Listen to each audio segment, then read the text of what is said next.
We are less than 2 weeks away from the Martin Luther King Jr. holiday, and the local committee is sharing plans for this year's awards dinner and the march.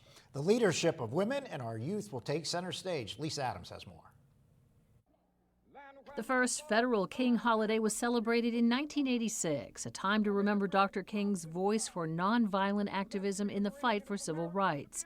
Erie's annual Dr. King Awards dinner returns to the MLK Center January 13th and will honor 8 outstanding women for their dedication in shaping our community. This year, we're honoring some dynamic women from our community that have had significant impact, influence, and created change within our community. So we're excited about this opportunity to bring them all together and put their stories out there.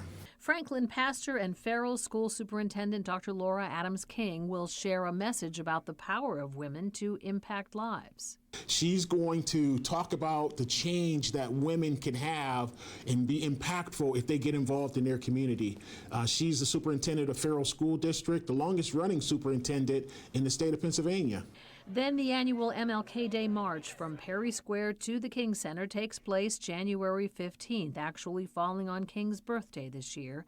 Coordinator Gary Horton says the message is peace, and this year youth will lead. This year we're intentionally inviting youth, and we want to put youth up front and out front, because all too often the focus is on youth that are providing unsafe activity in our community, antisocial behavior, and they're not a majority of the youth, they're a minority of the youth. So this gives an opportunity to the majority of our youth to have their say and take their stand.